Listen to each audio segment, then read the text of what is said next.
Hello, welcome to Z Explains BG. I am Z. We're just gonna do some backgammon stuff. Maybe play a match later, but may look at a couple problems. This site's actually bgtrain.com. So this position is trivial, but it's just because I just logged on, I believe. But let's move on and see what problem it gives us. These are all 5-point matches. You can see the score up here. And they can be cube positions or checker plays.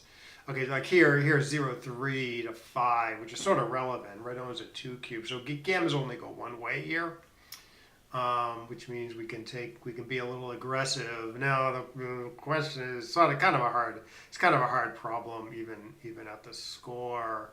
But probably we're hitting and covering something because again we can't be gammon at the score and red can.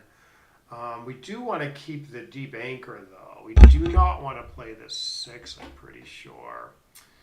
Like, we could sort of play safely, but down in the race so much, I think you need to keep the back anchor, especially with this sort of a little bit awkward red front position with this weird builder on the 2 that we're sort of activating by giving up that anchor. So the 6 is either here or more likely to hit. I mean, so you could go all out. If you get hit back, you're not paying full price because of the gammon situation. You get missed. You really get to put your stuff together. There is some 2 duplication here, though. So I don't know. I mean, a sort of a safer play, but still pretty aggressive would be this. So this is pretty good. Quite a bit less risk at a time when you have lots scattered around the board.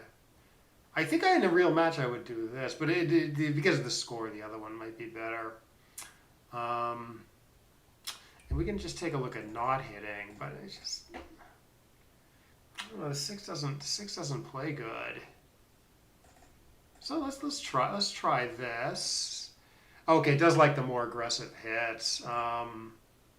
This is a GNU 2 play analysis. Okay, I guess that makes sense given the score.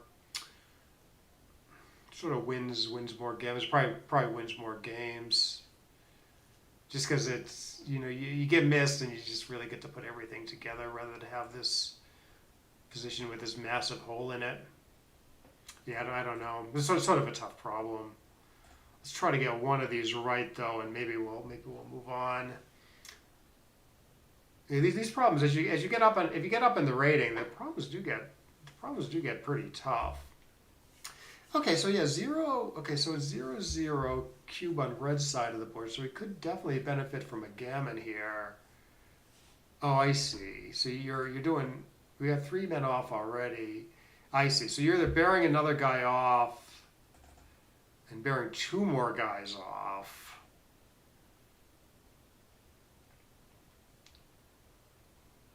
Yeah, I think there might be a better plan than this. I mean, this is sort of good for the gammon in that you're getting the checkers off, but red looks like he's still saving it, and you're left with quite a shoddy position over here. I think this is a little better. I mean, you're not getting as many checkers off, but it might actually be better for the gammon, and it's safer. Might be better for the gammon because red could dance for a while against this 5-point board, and you're getting hit less long term. Yeah, so I believe this is the correct idea. Yeah, by a good margin. All right, should we look at one more? I kind of want to end on a high note. Okay, we should be able to figure this one out. This one is figure-outable. All right, so our take point on the recube here, this is a good number to know. It's 33%. I'm sorry, it's no, I got that backwards. If 5 away was redoubling 3 away, it'd be 33%. Here, 3 away is doubling 5 away. So we can either pass and go to 0-4 Crawford, which is 16%, or we can take, redouble to 8 and play for the match. So that means our take point here is 16%, which we do have. It's like this probably isn't even this probably isn't a redouble actually, because it's basically a 3-roll position. Both players absent doubles need 3 rolls to bear off. Just like kind of if both players had 6 checkers on the ace. Except red's like a little worse than that here because he could miss by rolling 2-1, 2-1 or something, and his double 2s and double 3s they don't take 4 checkers off. They don't get him down to 2 checkers. So in a pure 3-roll position, you win around 21% cubeless. So you win more than 21% here. So assuming I'm looking at this score right, this is actually a big take. Yeah, it's not even a redouble. Red should wait to make one more improvement. Get down to a 2-roll position, and then maybe white will have a close take pass decision. Okay, well that was good. Maybe we'll end on a high note there, but let's move on to different sites. We can look at the Backgammon hub problem of the day. And then maybe we'll play a quick match if we can get one here. Okay, yeah, score. So the score, we get to look at the match score here too, but it's not always a 5-point match. This is a 7-point match, 0-0 cube in the middle. So I assume we're hitting here, hitting and going to the 18. I mean, that sort of does a lot. Obviously you're getting hit in a lot of places, but every play leaves shots here. Okay, so the only other alternative I'm seeing is to make this point, or actually hit and play 13-7. But actually, if we hit, I think we do play 24-18. So is this a real play? I don't know. Yeah, actually, this is not entirely obvious to me because you're kind of making a good point on white side of the board, like a really good point, I would say, and cleaning up a blot there, or you're hitting off kind of a crappy point on black side of the board, and like probably you're leaving like a ton of shots everywhere, including like a lot of double hit numbers. So maybe you actually don't hit here. Like black's gonna hit somewhere, like I don't know, 3/4 of the time or more. He's got like 4s. He's got all 4s, some 3s, some 1s, and some 6s that hit productively, and 3/5 actually. Yeah, so maybe my first instinct was wrong here, and you just make the 7.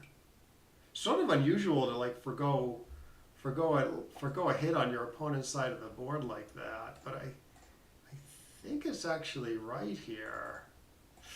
Or I'm talking myself into a really bad play. No. I had it right. Yeah, the current streak is 2. So yeah, it's not. Yeah, that's surprising. My first instinct was definitely to hit here. Yeah, not hitting is a pretty big blunder. All right. Anyways, so let's see if we can get a quick 5-point match. Maybe I'm actually playing a friend live tomorrow. 5-point. He doesn't like playing for money really, so he doesn't like playing money games, I should say. He likes betting on matches. So we just play like a series of 5-point matches. Like we both play very quickly. We get over the course of an afternoon, we get probably 10 to 12 matches in. So it's kind of a fun diversion. Because usually when I'm betting on the game, I'm playing money games, not matches. Unfortunately, it doesn't look like there's many players on right now. I mean, I guess we could try a 7-point casual match against this guy. Hopefully he doesn't play too slowly if he accepts this, I guess the other thing we could do is we could try Backgammon Heroes, which I believe I still have an account on. I haven't played there for a while, but it's a good site. I've just been playing on Hub a lot just because that's where That's where we run. My club runs weekly online tournaments. So I guess we can watch this match too. I think this guy on the bottom's like a decent player. I played him a few times. Oh, it's just a 1 point match, which the decent player's about to lose. But maybe one of these guys will want to play with me. Oh, Randall Barkley. I don't know if I know him. Ooh, Multu. Yep. Oh, he wants to play a 7. Yeah, we can play a 7. Good. All right, good match to my opponents. Got to remember this is a 7-point match. So that's nice. He says, hi, Alex. Good game.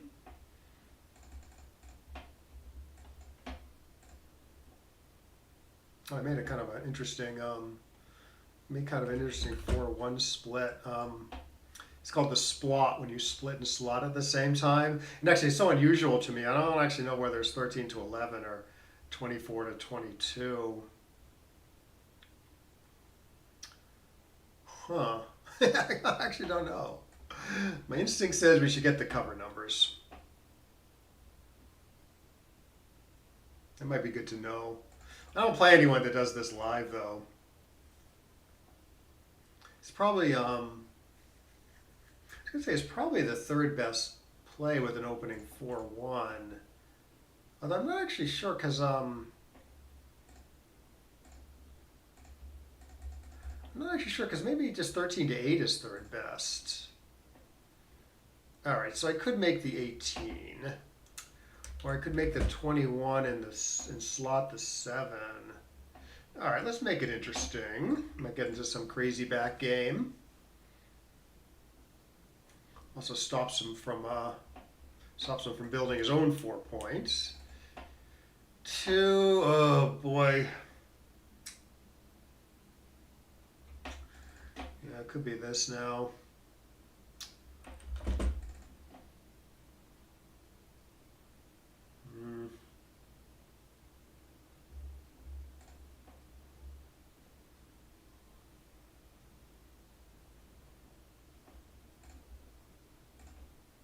It's just going south. Oh, my position is so bad all of a sudden. Yeah, we'll see what the computer says about these decisions afterwards. It's funny, there was like, it's really early goings, but there was like 3 plays I was like a little confused on.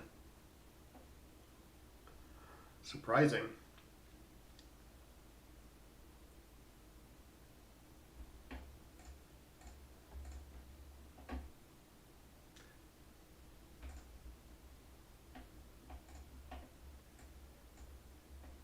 Okay, where's the 5?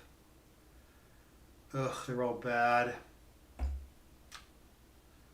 is pretty exposed, although it's a little unlikely to really cause me tons of problems. So it's unlikely to blow. I'm unlikely to get blown away here at least. I mean, this is so gross. Okay, let's try this and hope he doesn't roll a joker. Is he gonna cube me? No. He hits me and I dance, he cubes me. Okay, goes more conservative.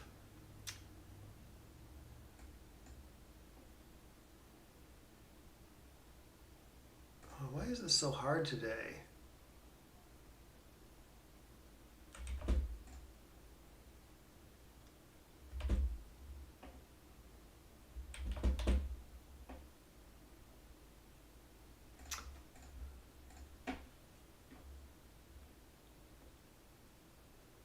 Just trying to keep like flexible, keep a clean front position. Obviously, he disagreed with my play.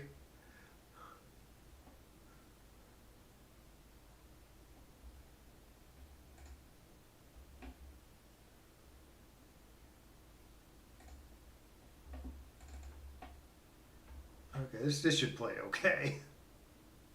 It does. Okay, 3. Yeah, he dances. I got a pretty good cube in, I think. All right. You know, I don't probably no cube here. Unless he splits to the 21 weirdly. But it seems like when things go well for me, he still has like a decent ace point game. But if he splits to the 21, I can like blow him away, and I probably need to cube him. I mean, I got a decent edge here. I kind of don't think it's big enough yet. It's interesting.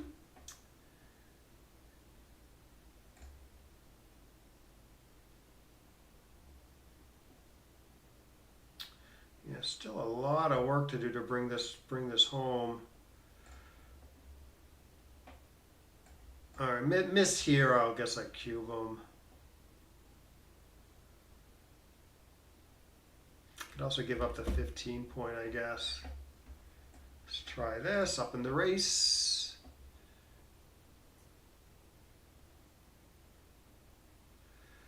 Well, now it's quite volatile with these blots out there. It's like hit dance, for instance. That's going to be a big pass. So let's actually cube this.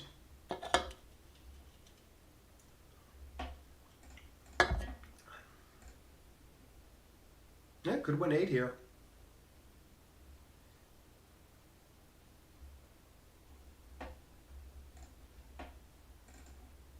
Nice.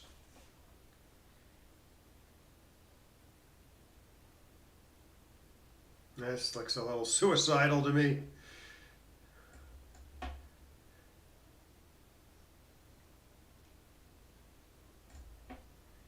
Roll a 6 though.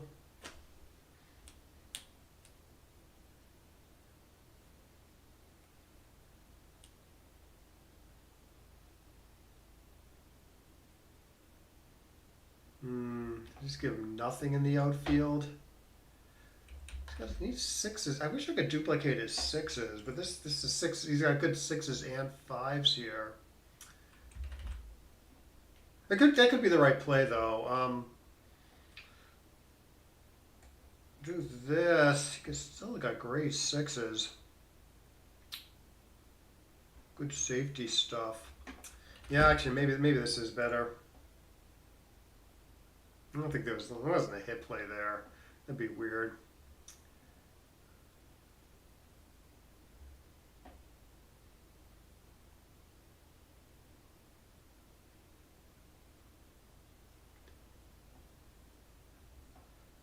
Still interested in hitting him.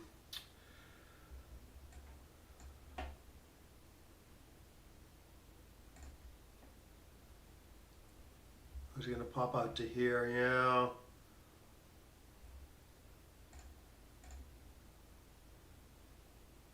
Now his board must be respected. Yeah, pretty close race. I blow this one somehow. All right, so 6-1 leaves a shot, but that's it. I don't want to play 5. I don't want to play 5 to 1 with the 4 because that's going to be bad for the race.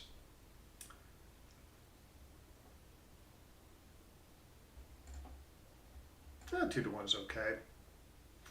Yeah, 5 to 4 is okay. 12 to 11 is okay.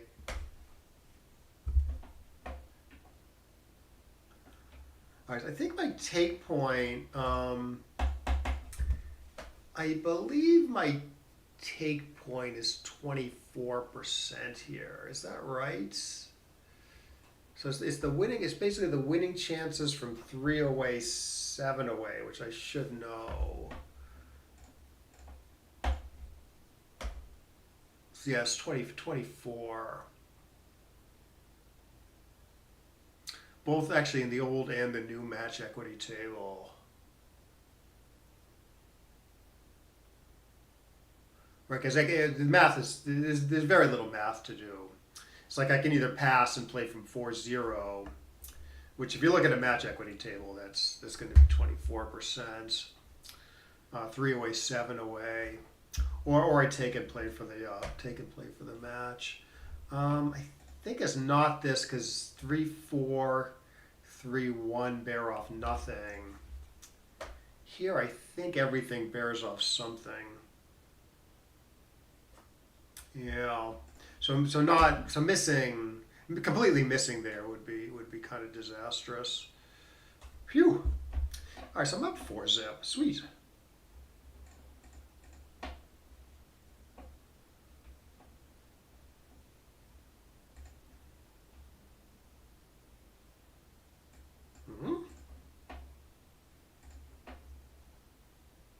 This looks a little suspicious maybe, but nothing looked good there. Okay, let's make a nice anchor. Should I play 13-4 there? All right. I think I might prefer the 21-point anchor to the 18-point anchor being down in the race. Could do this. Could do this. So I don't get pointed on the 5-point there. Of course, I could get pointed on here. Could run all the way to the 15, duplicate some 3s and 1s. Or just keep everything back.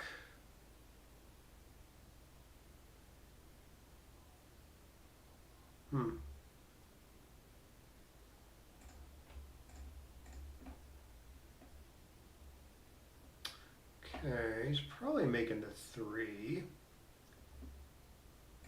And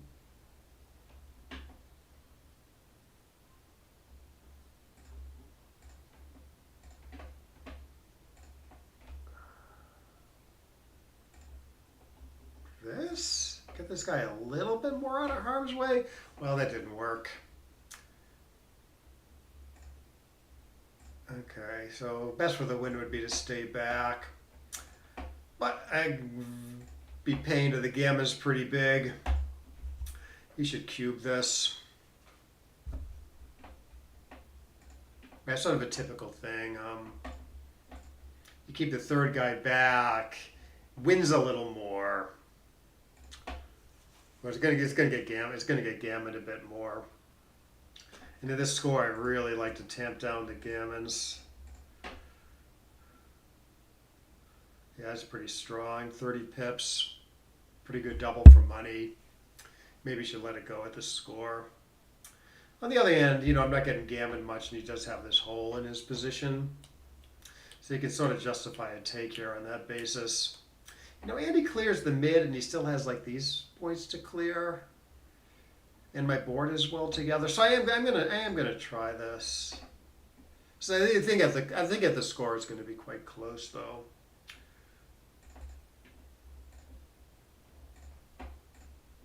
Oh, it's a good roll. Like this is a pass now, but I still have some chances. Because you might have trouble clearing the 9 and the 8. That looks a little suspicious. All right, well, he's not leaving me a shot next turn, so let us slot the 2. Looks, yeah, and he should be getting a spares for the top points, I'm pretty sure. I think this is a pretty good roll, actually, if he plays it like that. Now he's got these nice flexible spares to play with. All right, let's save a 6.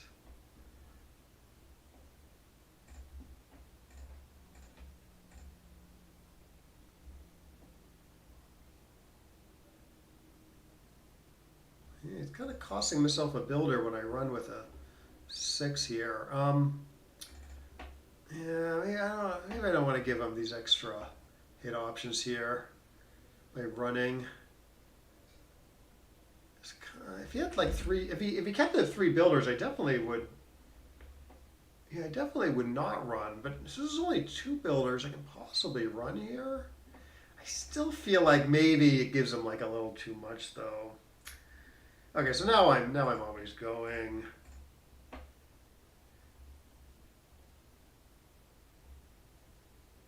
It might be right to go with the previous roll. All right, still down in the race, lots of blotters. So let us stay back and leave no blots on the board, and let's hit them. And then his take point is the winning chances from 7 away, which is 1 away, 7 away, which is 9%. So he does have that here. So I think I can make one more improvement and then maybe give him a tough decision. I think. Okay, yeah, now I don't know. If he danced there, it would probably be double pass. Here, maybe it's just nothing.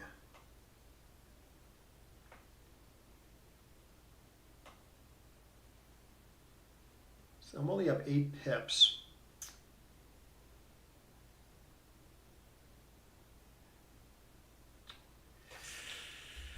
It's tough to evaluate how close he is to 9% here. Yeah, now I look like maybe I should have doubled last turn. So let's see, if he rolls double 6 or double 5s in the next few rolls, he's still an underdog. So maybe I can cube this. It's only 5 pips though.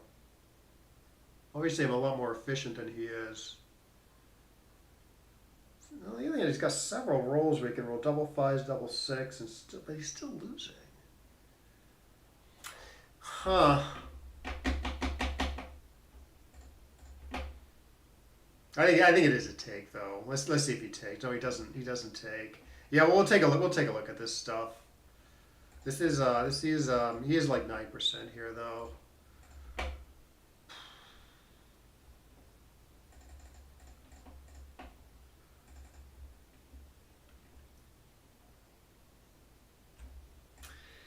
All right, let's concentrate on a priming game since he has these stacks here that he kind of wants to hit with.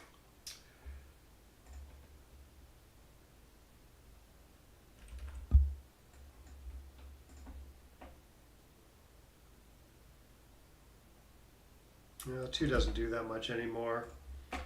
Maybe it's time for this. I still don't want to give him these attack options. I just want to concentrate on a nice smooth prime.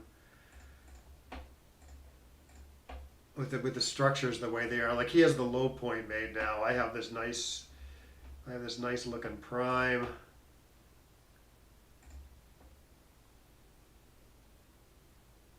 I duped it. Gah.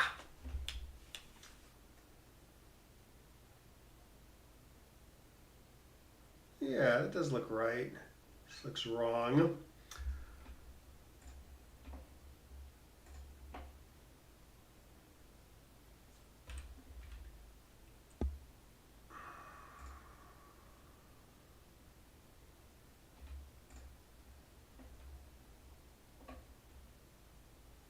Probably he's making the 5 here, although he could step up and hit with the 3.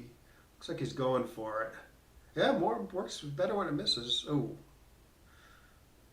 1, 2, 3, 4. Keep the 5 prime, I guess. That didn't work. I got my prime still. Good. Oh, good shots.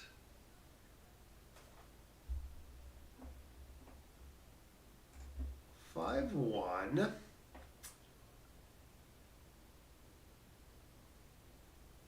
Probably. What about 1, 5? Yeah, these guys are pretty stuck there. 6s are duplicated here, though. Right, 6s to jump, 6s to hit. Huh. I wonder if this is better. I don't like playing this ace over here.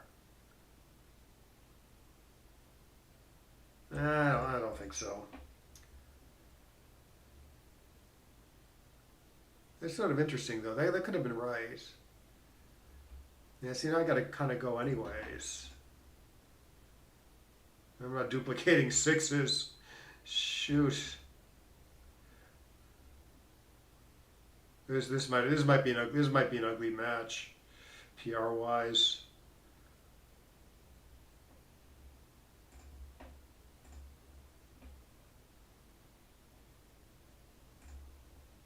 Yeah, this guy on the ace looks horrible.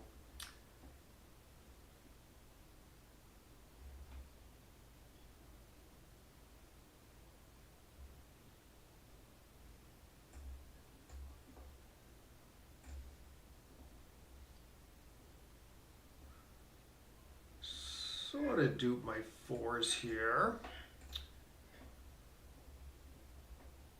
Oh man,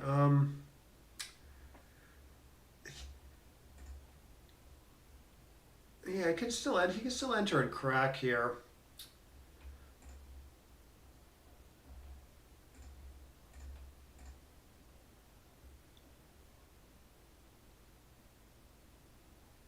All right, this has to be good. 1, 2, 3. Yep.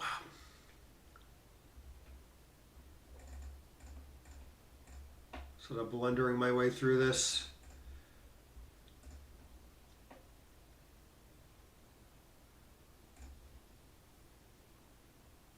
Good. Well, I was lucky.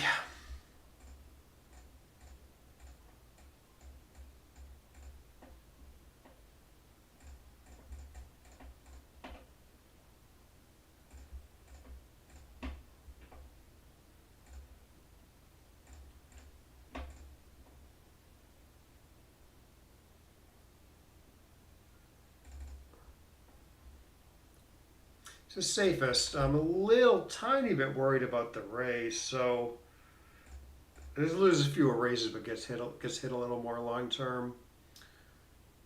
It's pretty safe though. Especially if I play it like this. Okay. I'm gonna say race is locked up enough. Due to my chicken play on the due to my aggressive play on the previous roll. All right. Oh yeah, he says thank you, good game. All right, we'll see how bad the PR is. This is like a surprisingly difficult match for me. It just seemed like I'm guessing. Okay,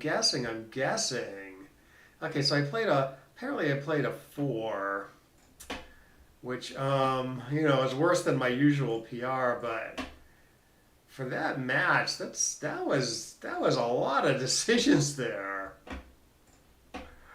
So let's take a look. Let's take a look at the XG analysis.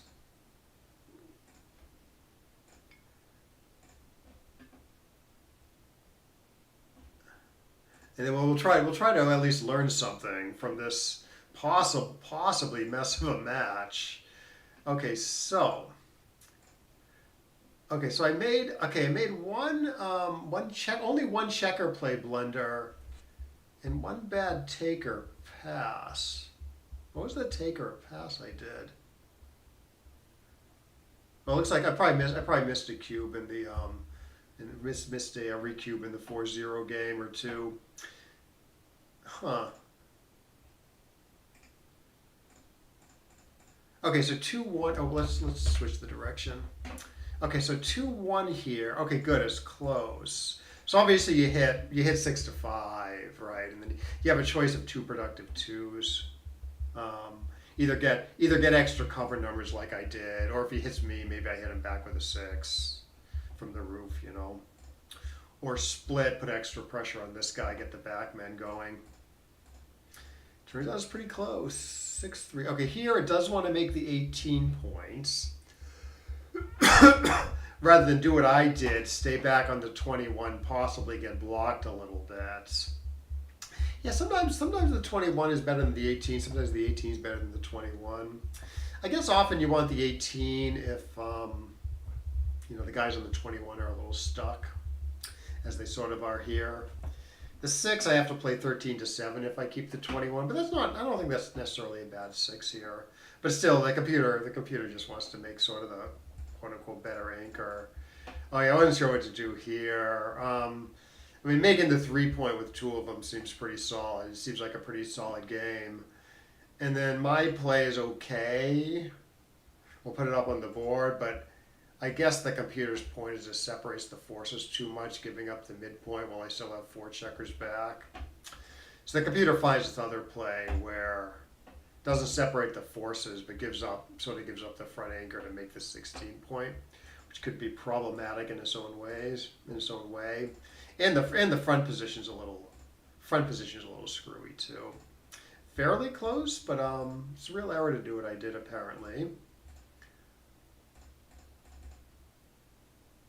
Okay, should go double pass after my play apparently. After all reasonable plays. Okay, so here's a good play. So you hit with the 3, And then you have to make some huge concession in your position. Um, Smallest concession is to give up the 21 point by a huge margin. Now, the upcoming cube, if you make the wrong play, sort of magnifies the equity difference somewhat. But cubeless, still, my play is going to be right by a ton. 0.2 or something. Yeah, it's just too destructive on the home front. And it's not like super dangerous. I mean, I have a 3-point board. Andy's up on the bar. He only has a 2-point board. So the play is nicely flexible, even though you'd rather not give up the front anchor. Okay, comes in, plays positionally. Okay, here's another nice play.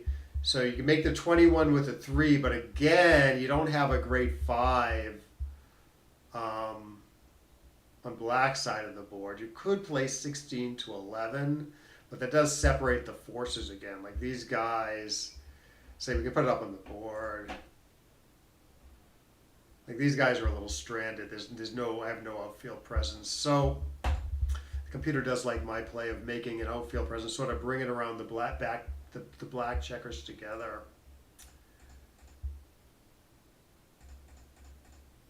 3-3, okay. Make the 5 and then find 2 other productive ones. Okay, maybe he should hit here, but he plays something nice and safe. Yeah, I don't have anything yet. Too much work to do in the backfield. Still way too much work. Still a ton of work to do. Okay, this isn't a cube. Interesting. Yeah, I thought. Here's what I was thinking. I was thinking I have all these great shots now. Most 1s and 2s will hit in addition to 3, 4. And then I got this pretty big edge that'll probably be a pretty solid pass. And if I just enter without hitting, I'm probably still winning.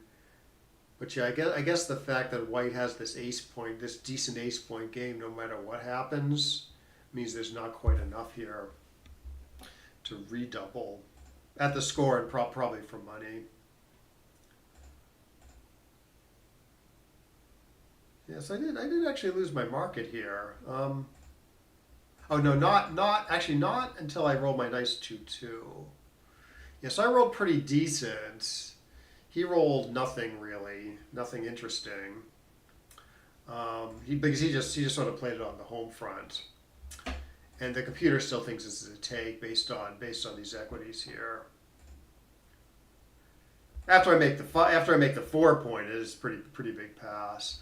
Okay, no, he makes a good play here. Yeah, this looks a little too dangerous to me, coming out like that. But yeah, computer likes it slightly more than just playing all tidy. Clearly, his play wins the most. All right, good. 6-2 versus not leaving anything in the outfield versus leaving a 5 shot in the outfield, but keeping a nice clean front position. Good opportunity to hit later. It's very close apparently. Yeah, one thing I was thinking about this play is if he's rolling a 6, I don't want this position. It's too hard to bring home if he just rolls like a 6-1. If he rolls a 6-1 here, this seems a lot easier to make some progress. So even though you do hate being hit with 5s here, if he doesn't roll a 5, you're quite happy. Like, okay, like he rolls, say, a 1-2, and I get to go after him, you know. Because he rolled a 4-4. And then do I just win the race? Yeah, I basically just win the race. He never was close to a cube, I think. Good. I think he got a. He's almost winning after his 5. Oh, he's got 40% after his 5-5. Okay, so this game, it might be the ugly one. Yeah, it is mostly on instinct. There's not a great play here. Everything leaves a ton of shots in the outfield, unless you play 13-4, which is okay apparently. It just doesn't really do anything. So you can do like the normal thing, duplicate aces, but you're still pretty exposed. So I took this opportunity to do this. Only leave in the yellow fields. Only leave a 6 shot. And good one missed. This apparently is also okay.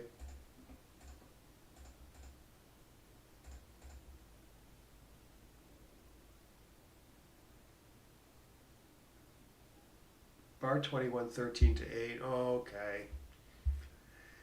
I guess I did, I think, what most people would do. Make the good anchor. So you don't get attacked. My play does lose fewer gammons. Doesn't win enough. Doesn't win as many gammons as the computer's top choice of this. Yeah. I mean, this sort of puts the most immediate pressure on him. Where, like, I have a 2-point board, he has a 1-point board, and he's mostly escaped everybody. So the computer's really valuing provoking some extra contact here. Here we can put it up on the board. Like, in other words, it makes it hard for white to play safely. While contact favors me. This makes it a lot easier for white to play safely, but so that's what the computer's saying anyways. Making the anchor obviously has some merit though, in that you really take away white's great numbers, like double twos, for instance. Oh, was it one? Oh, it just wants to make the 18. Yeah. Again, there's sort of an upcoming cube, so I think cubeless there. This is closer. Yeah, cubeless. This is somewhat closer. But it still likes making the 18, making it sort of hard for white to hit. What does my play do? My play sort of gives white a target, I guess. And if you're going to give white a target, for some reason the computer wants to leave it on the 5-point as opposed to the 7-point. Yeah, I don't know. I mean, I can kind of see the computer's play. Making the 18, I guess it does put good pressure on the midpoint long term. But mainly I think it's just trying not to leave this blot exposed. Yeah, get it a little bit out of harm's way, build the home front. Yeah, I should just cash this one in. I wonder if I took a pass this game. Oh yeah, I took a pretty solid pass this game. So I guess this is probably a pass for money too, although it's probably a little closer. But yeah, I guess you should be pretty conservative. Yeah, 30 pips. 30 pips in a holding game often would still be a take, but white's position is quite nicely flexible, I guess. So it's a little too easy for white to come home and take this. To take this. Let me play around with this a little bit. Okay, so for money, so ignoring the score, okay, this is borderline take pass. So yeah, at 3 away, 7 away, you're leading the match big. Yeah, it should be a pass if it's close for money. But like what I'm thinking is like, okay, so he's even more up in the race here, but his position is like less flexible. It's going to be a little harder for him to play safely without that nice spare on the 6. So this is closer, but it's still a pass.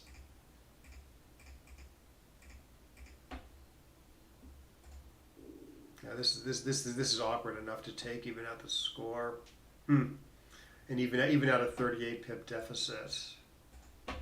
So how do you find that pass? I guess you look at the score, and 2, you look at the race lead and the fact that white has enough flexibility there. Yeah, we can go to the position. It's okay to take for money, but only just. It's probably like a small pass for money even. So you should be able to find the pass at the score maybe, unlike me. But anyways, I take, and then I somehow turn the game around. Oh, the 5-2 here. Okay, good.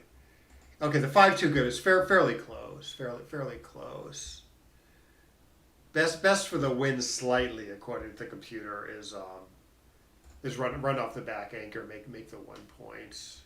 But of course, you're opening yourself up to being batted around a little bit. Great pointing numbers like 4-1, 1-1, 4-4, but also numbers like 1-2, 1-3, 4-1, 4-3. I'm sorry, like 4-2, 4-3. That stuff picks and passes. White's pretty happy to do that. On the other hand, giving up the board like I did, that's a pretty big concession. Because now I don't always win when I hit. But I make the play that hits the most. So I guess I hit him here. I'll redouble take here. Oh my god. That's hard to find. Like I said, his take point's around 9%.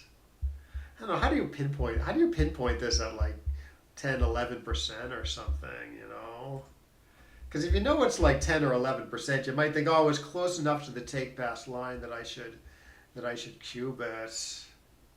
I mean, maybe there's some formula or something, but I just don't. I don't really understand much about this type of thing. I mean, like I know it's a big money pass because he has none off, and he's up on the bar, and I only have 2 crossovers to bring it in. Like I'm way up in crossovers, so I know it's some huge money pass. I just don't know how to like determine what side of like 13% is on, And like I had a tough decision. Okay, so I come home. If he dances, I know I need to cube.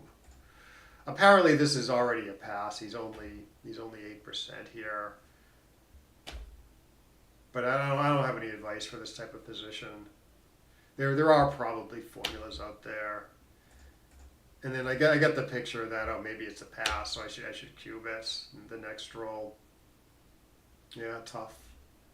I mean, I knew the take points, 9%. So I didn't know. I don't know how to say if this is 12% or 8%.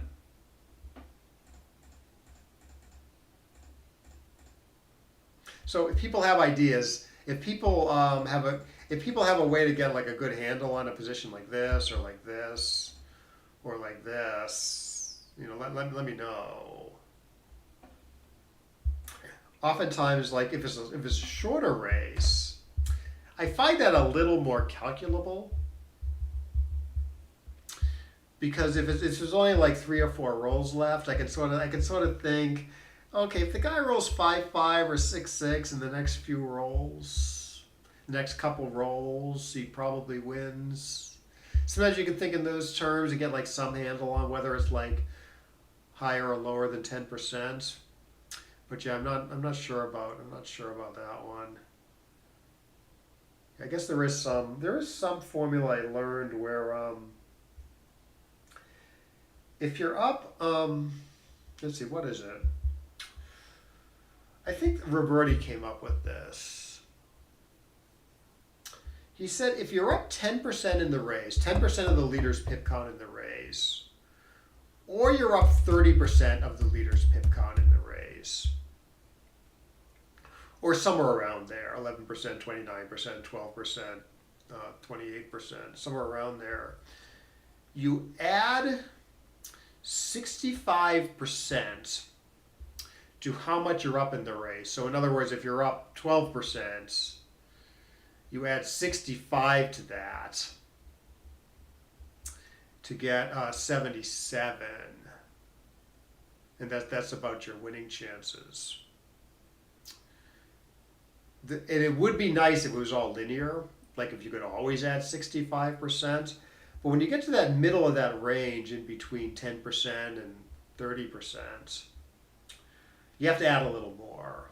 You have to add up to 2%. I think if you're up 18%, say, so like kind of in the middle between 10 and 30. If you're up 18%, I think he said you add 65 and then you add 2 more percent.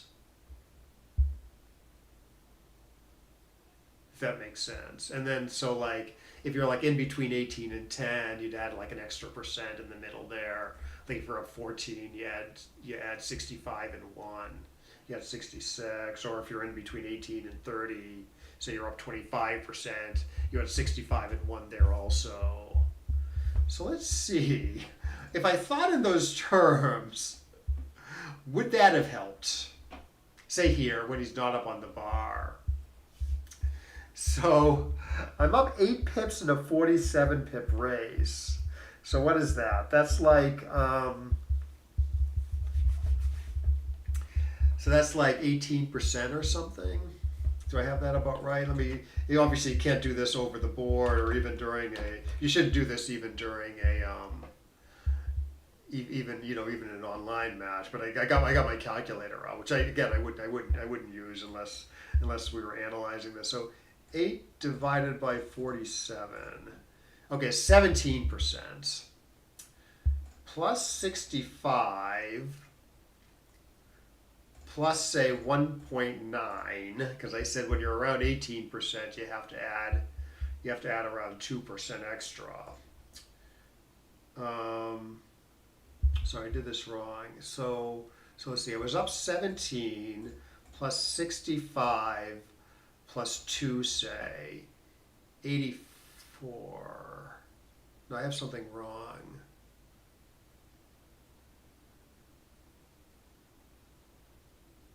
Yeah, no, okay, no, I guess the efficiency is too different for this to work.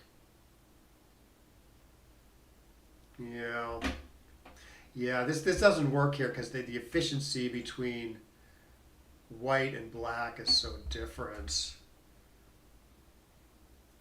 You have to think of this as more of a 10 pip race, I guess, because I'm like 2 pips more efficient than white, say.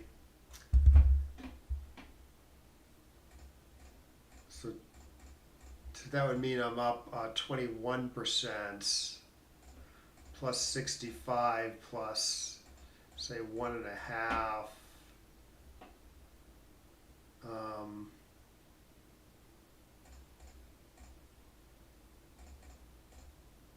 So 21 plus 65 plus 1.5. Yeah, no, it's not coming close. So I don't know what the deal is.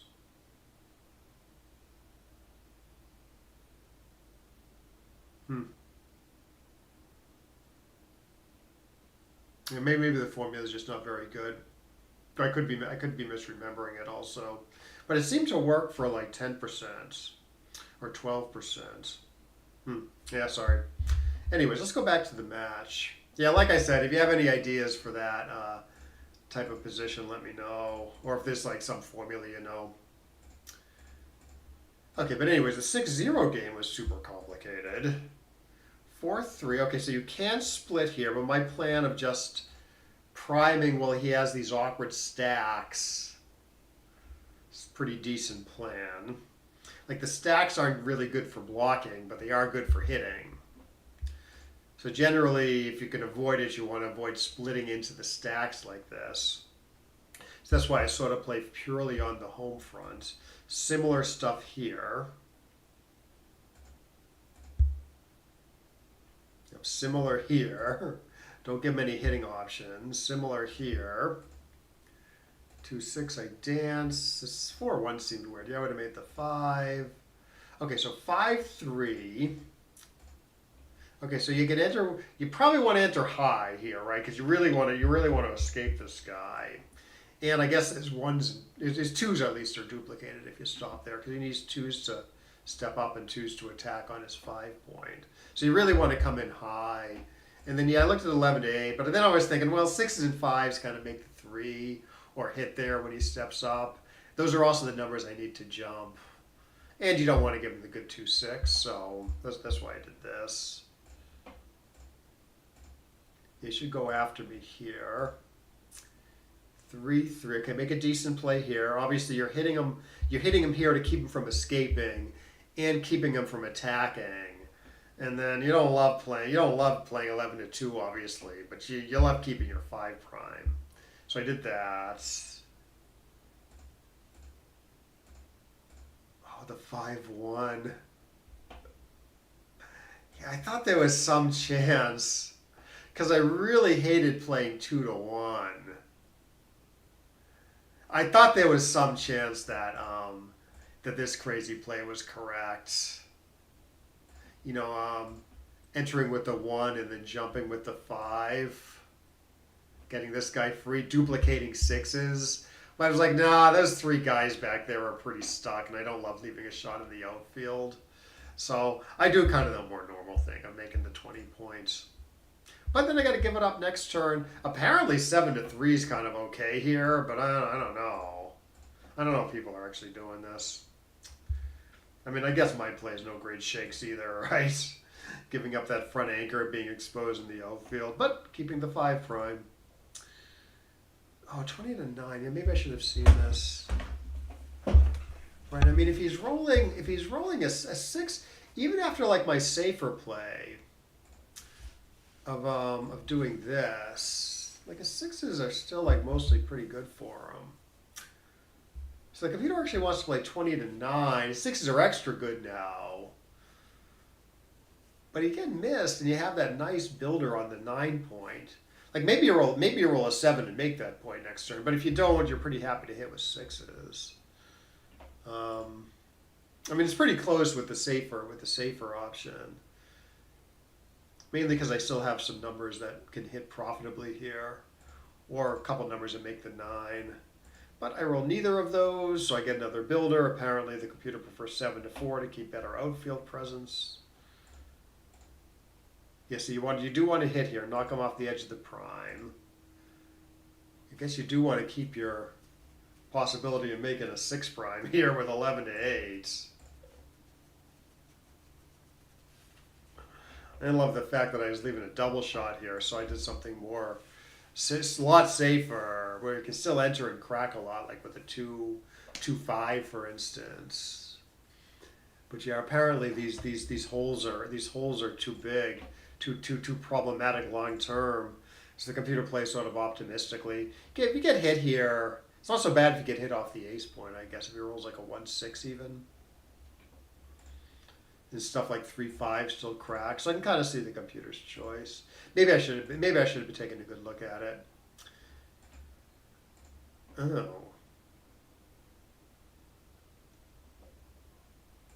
Top choice looks a little. No, this is okay. Yeah. It's not like the Backgammon's in any danger, or much danger. So I do something this, but this doesn't give him the good 2-2. Computer's play gives him a good 2-2. It's all very close. I'm a little stuck though. He gets the 2-2 anyway, but I close him out. Little bit of a checker play decision here. Safest would be to give up the top point, let him enter on 6s. I was a little worried about him rolling 6-6 and winning the race, or even 6-5 and then rolling big later. So that's why I take on a tiny bit of extra risk to get a checker off and keep the closed board. Now you might say, well, there's no blot number, so there's no risk, but there's some like if I roll a 6-1, there's a lot of blot numbers. And he never gets out of my hair right away. Yeah, sort of similar stuff here. I mean, safest is what I did, I think. Really let him enter, but he could roll big and win the race, so the computer wants to maintain a 5-point board. Keep him dancing a little longer. But I win the race anyways. That was pretty interesting. Okay, so what actually happened that game that I can learn from? It was just tough from start to finish. Okay, so here, yeah, this pass I guess is findable given that it's such an ideal game for him, given that I have a holding game. Like he's up huge in the race, which often means when he's up huge in the race in a holding game like this, it often means his timing is bad. In other words, he doesn't have a lot of stuff to play with before he needs to clear the midpoints. But I guess that's not true here,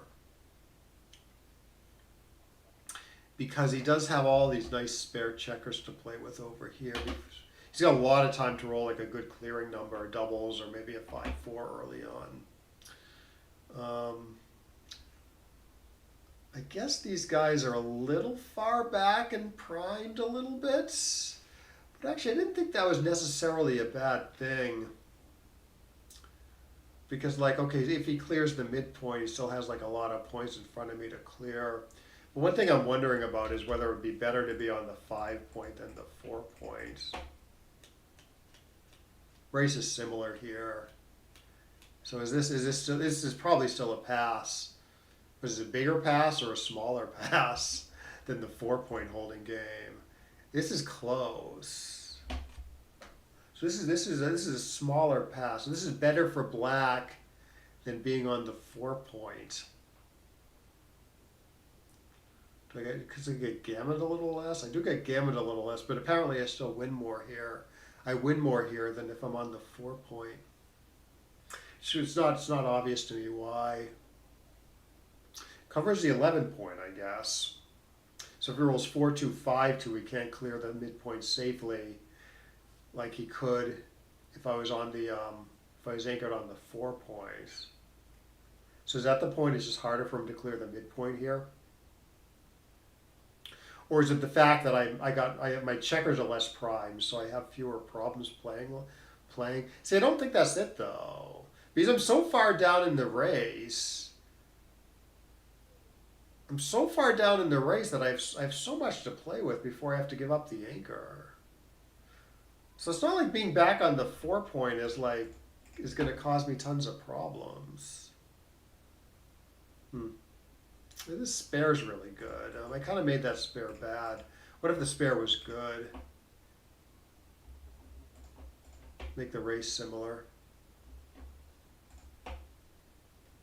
Slightly bigger pass than the other 5 point holding game position. Okay, yeah. My conclusion is this game is really hard.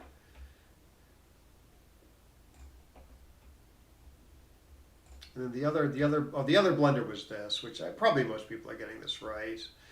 But actually, the big miscalculation here also is this, which I didn't think. Honestly, I didn't think this was good enough to double at the score. But it's already a pretty solid pass at 8%.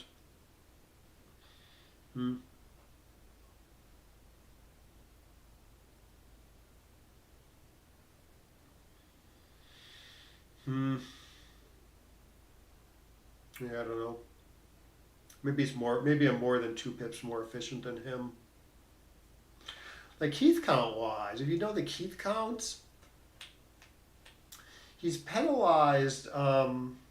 His position is penalized 5 pips more than mine in the Keith count. 4 for these extra 2 checkers on the ace points, and 1 more for an extra open 5 and 6 points. So is that some indication that I'm actually 5 pips more efficient than him? I don't think it's that much. Oh no, and actually it's not 5, it's 4, because I'd be penalized an extra pip for the 4th guy on the 3. But maybe it's more like 3 or 4 pips though, and not 2 pips more efficient. So if it's say 3 pips more efficient, I'm up 11 pips.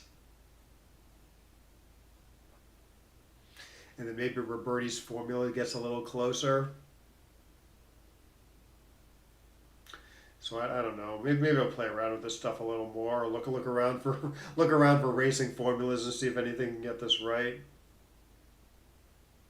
There's a formula called eyesight, which probably handles positions like this maybe better than Keith. And maybe I don't think you can translate the Keith count to a winning percentage, but maybe this eyesight formula. Does this eyesight formula translate to winning percentages? Eyesight backgammon bear off formula. See what it is. Yeah, just a number to determine take points. Okay, this is very Keith-like, I think.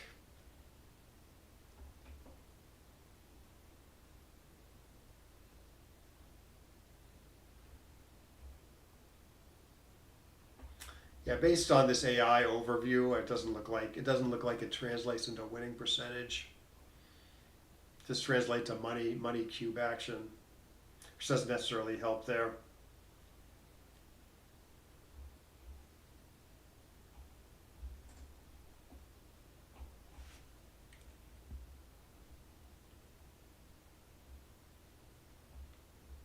Methods for matches. Yeah, maybe there is something.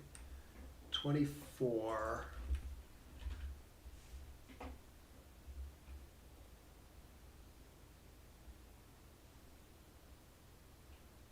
Yeah, it looks like there is some formula for winning percentage. Okay, so maybe that's the answer. Maybe you can use the eyesight formula and get a winning percentage from there. I don't know though. Use at your own risk because I don't really have any experience with this. But it might be interesting to like test it for those bear off positions there. See if it gets it in the ballpark. Yeah, maybe I'll play around with that. Well, anyways, yeah, I wish I played a little better that match, but it came out okay. And yeah, I hope you got something out of this. And I will see you next time.